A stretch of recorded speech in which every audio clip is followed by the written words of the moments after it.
Прозвенел звонок. Дорогие первоклассники, займите, пожалуйста, свои рабочие места. Проверьте готовность к уроку. Сядьте правильно. Друзья мои, сегодня мы с вами продолжим изучение темы «Перенос слов». Это важная тема, и я приготовила для вас интересные задания. Откройте, пожалуйста, тетради, запишем сегодняшнюю дату. 8 апреля. Апреля. Будьте внимательны, пишите грамотно.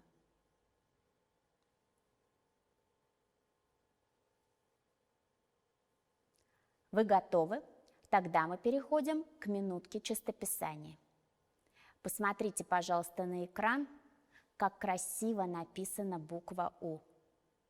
Буква У заглавная, и ее строчный эквивалент мы сегодня с вами и будем писать. Напоминаю вам алгоритм написания буквы У. Пишу крючок. Опускаюсь по наклонной линии до рабочей верхней строки. Делаю поворот. Поднимаюсь по крючковой линии наверх, пишу секрет. Опускаюсь по секрету вниз, веду линию до нижней линии рабочей строки. Выполняю поворот влево, выписываю палочку-качалочку. Вспомнили? Переходим к написанию строчной буквы. Ставлю ручку на верхнюю линию рабочей строки. Опускаюсь вниз по наклонной линии. Не доходя до нижней линии рабочей строки, пишу палочку-качалочку. Поднимаюсь вверх по секрету. Опускаюсь вниз по секрету. Выписываю петлю. Обратите внимание, что линия петельки пересекается на нижней линии рабочей строки. Очень красивая буква, которая обозначает гласный звук У. Продолжите, пожалуйста, написание этой буквы до конца строки. Не спешите, ведите линию ровно, уверенно.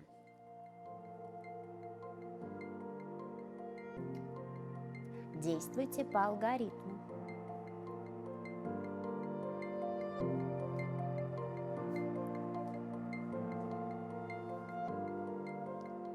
Я уверена, что каждый первоклассник научился писать все буквы русского алфавита правильно.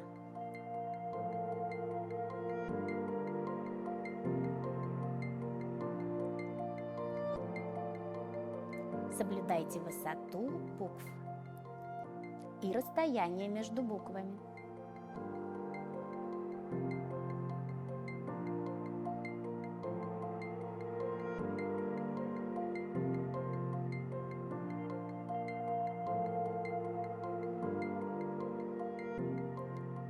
Вам нравится писать буквы?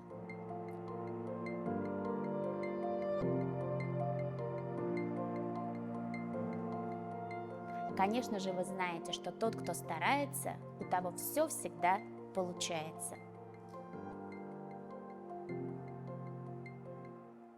Ну что ж, друзья, переходим к следующему заданию – работа со словарем.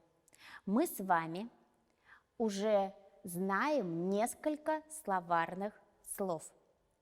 Давайте вместе прочитаем их орфографически, то есть так, как они пишутся. Огурец, морковь, помидор, пенал. Я прошу вас эти слова записать безошибочно в свою тетрадь.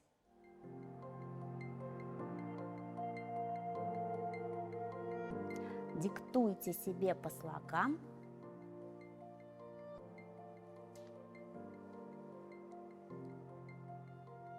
Пишите аккуратно и красиво.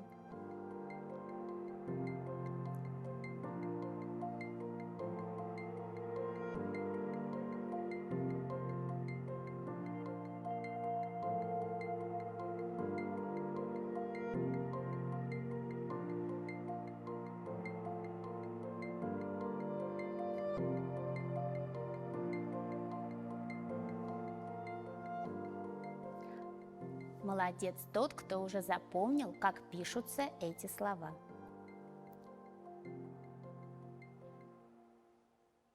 Обратите внимание, что после слова «пенал» я поставила запятую. Сделайте так же. Сегодня в наш с вами запас знаний мы добавим написание еще одного слова. Слово «посуда». Посмотрите, пожалуйста, на экран. Посуда.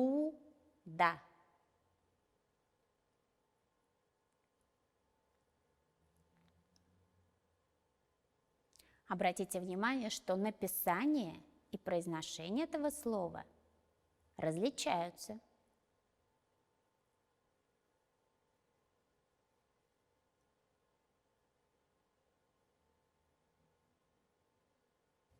Посмотрите на картинки.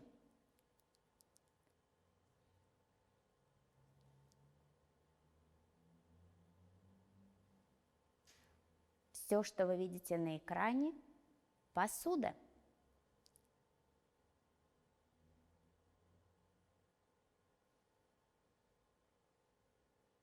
Ну что ж, друзья, мы с вами сегодня выучили еще одно словарное слово. Давайте хором его произнесем.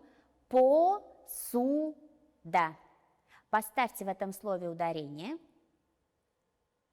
Конечно же, ударение падает на гласную «у».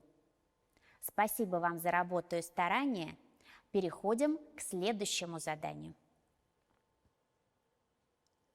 Итак, друзья мои, у каждого из нас, конечно же, очень большой словарный запас. Благодаря этому словарному запасу мы можем строить красивые предложения и красиво говорить. А помогают нам в этом слова-синонимы. Давайте вспомним, что такое синонимы.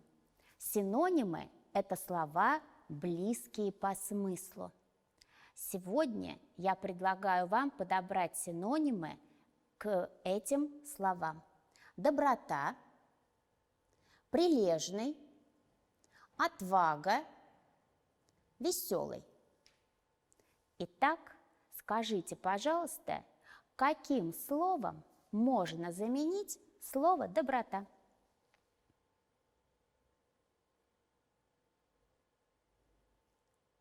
Наверняка вы подобрали несколько вариантов. Я вам предлагаю свой. Например, слово «человечность». Догадайтесь, от какого слова произошло оно. Если мы откроем словарь синонимов, то у слова «доброта» 13 помощников, 13 синонимов. К слову «прилежный». Прилежный значит старательный, аккуратный. И у слова «прилежный» тоже достаточно синонимов. Отвага – это смелость, храбрость. Слово «веселый» – радостный, забавный.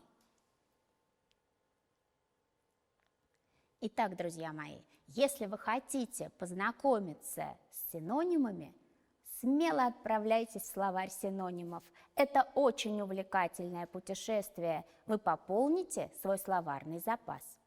Обратите внимание на слова, которые были даны вам первоначально. Доброта, прилежный, отвага, веселый. Какие замечательные качества человека я вам сегодня предложила для разбора и для игры, для орфографической работы. Итак, друзья мои, доброта, прилежание, отвага и, конечно же, веселость – замечательные качества человека. А есть ли они у вас? Конечно. Вы прилежные ученики, потому что все задания выполняете правильно. Итак, друзья мои, переходим к следующему заданию. Узнали ли вы эту птицу? Конечно, это соловей. Итак, друзья мои, на следующую строчку в своей тетради давайте запишем это слово, разделяя это слово на слоги. А на доске будут даны подсказки. Соловей.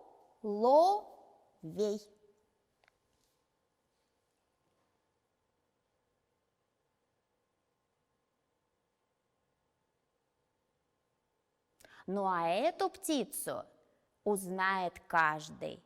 Это знакомый вам воробей. Поставьте запятую и на этой же строке продолжим. Воробей.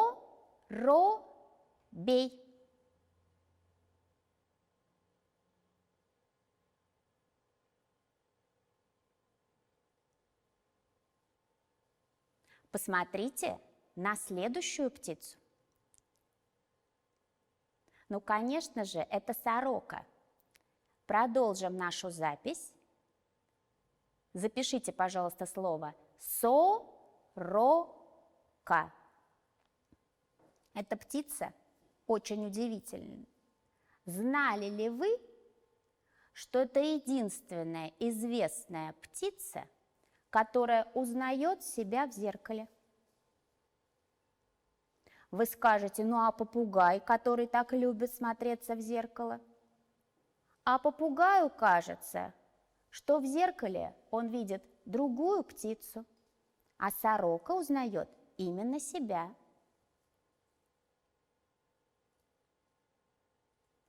А теперь еще разок посмотрите на записанные слова. Говорят, что все эти слова трехсложные, потому что состоят из 3 слогов.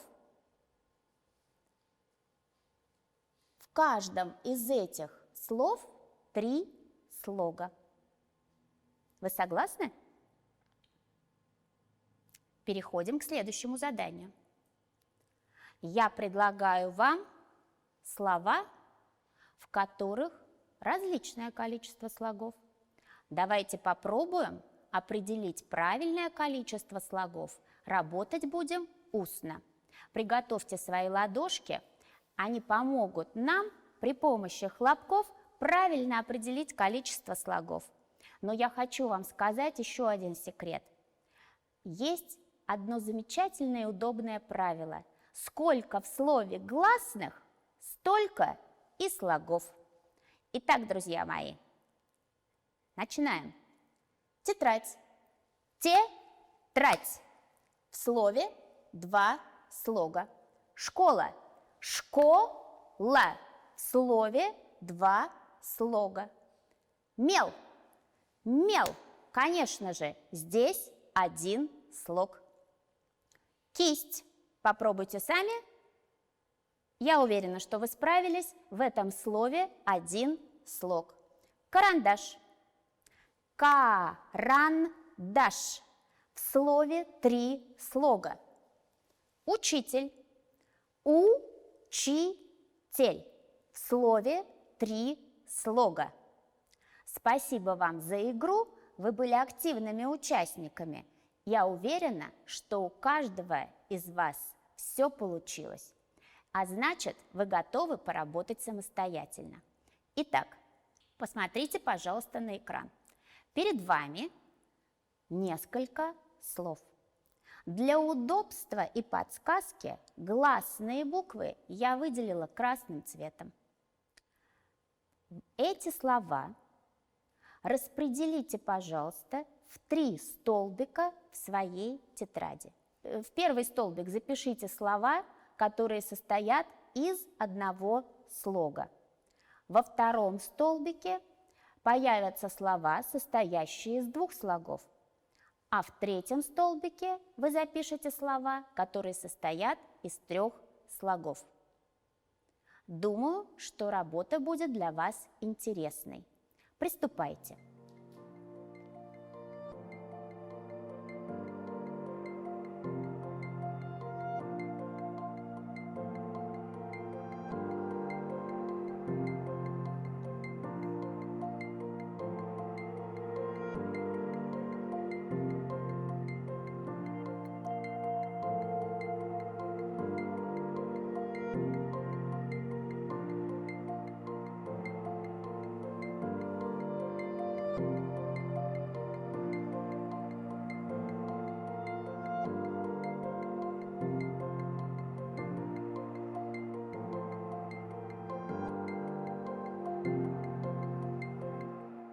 Ну что ж, пришло время проверить. Итак, проверьте, пожалуйста, правильность выполненной работы. В первом столбике должно быть записано 2 слова «ночь», «мост». Во втором столбике 2 слова «арбуз», «небо». И в третьем столбике самые длинные слова «зоопарк» и «картофель». Те, у кого все именно так, похвалите себя. Вы справились с заданием. Я думаю, что каждый из вас может сейчас погордиться, что самостоятельно, без помощи взрослых, может выполнять такое задание. Друзья мои, поставьте ударение в словах второго и третьего столбиков. А пока вы расставляете ударение, я вам напоминаю, что знак ударения не ставится в односложных словах, потому что там одна гласная, один гласный звук.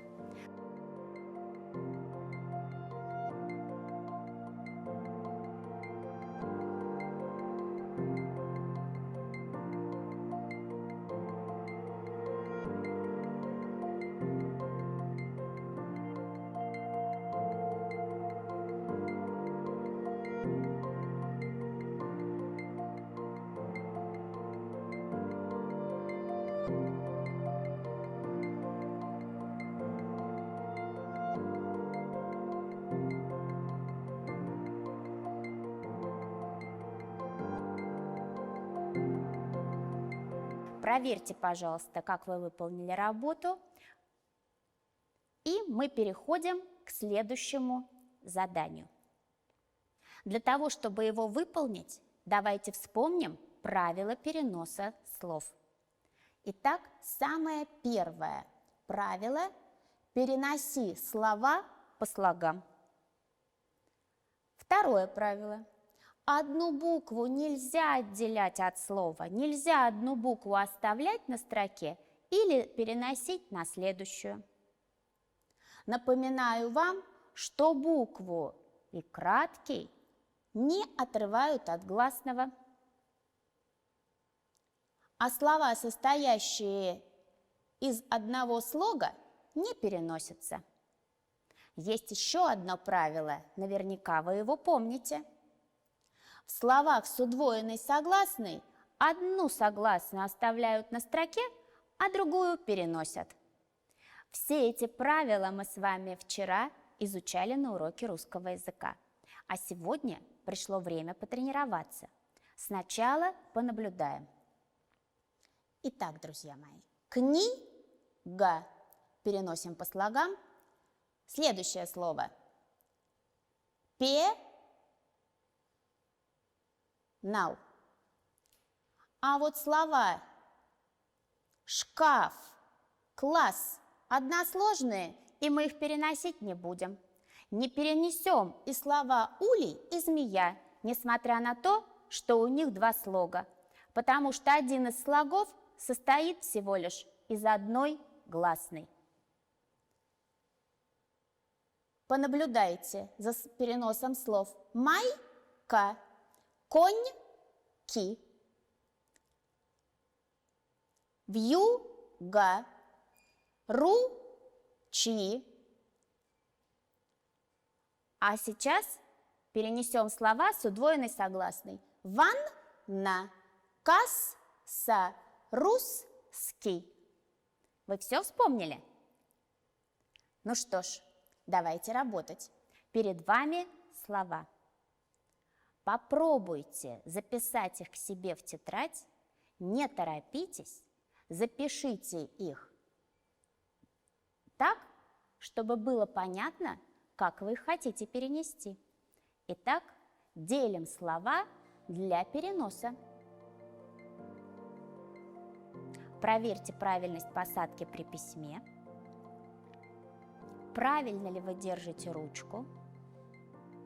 Работайте внимательно и не спеша. Вспоминайте правила.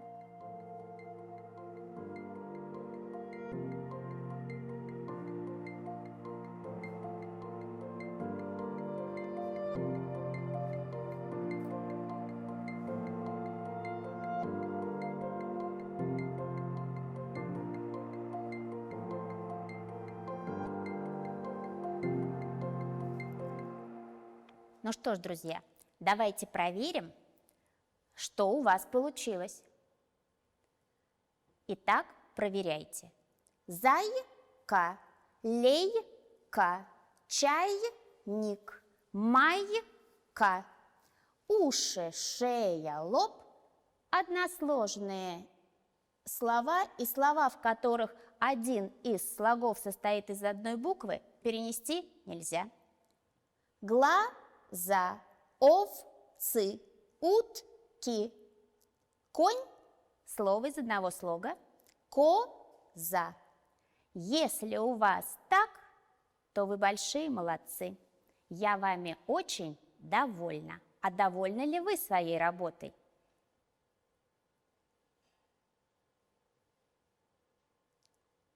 Замечательно. Ну а теперь следующее задание. Посмотрите, пожалуйста.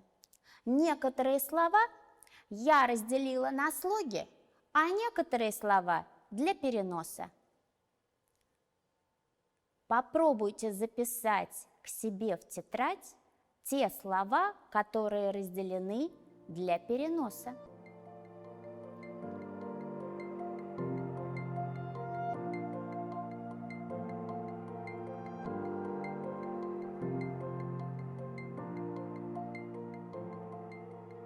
Даже если вы найдете хотя бы одно такое слово, это очень хорошо.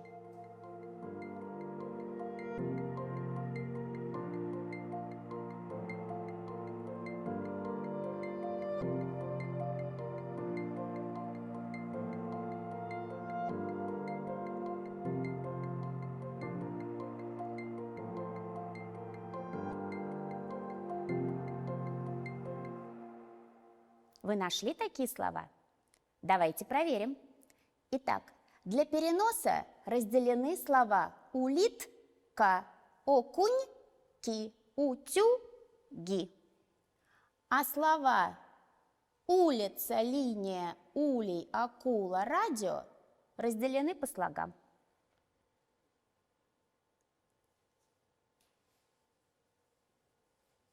Я даю вам время дописать.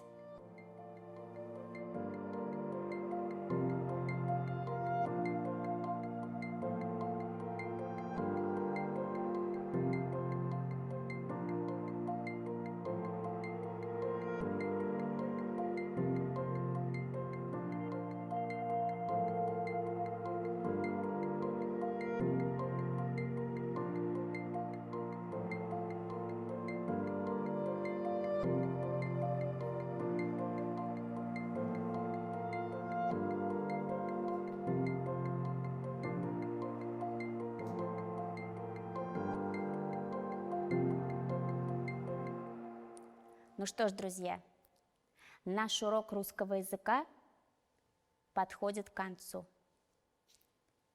Ответьте, пожалуйста, на вопрос: было ли вам на уроке интересно? Справились ли вы с заданием?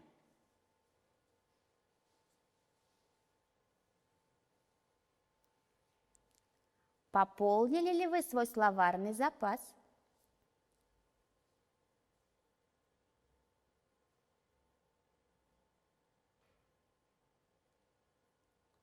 Все ли аккуратно вы записали в тетрадь?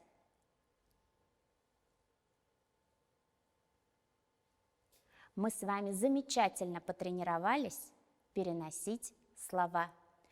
И завершить свой урок мне хочется веселым четверостишием. Если знать мы будем слоги, не запутаемся в слове, мы его перенесем, по строке опять пойдем. Итак, друзья, будьте уверенными пользователями русского языка. Сейчас у вас, дорогие друзья, переменка.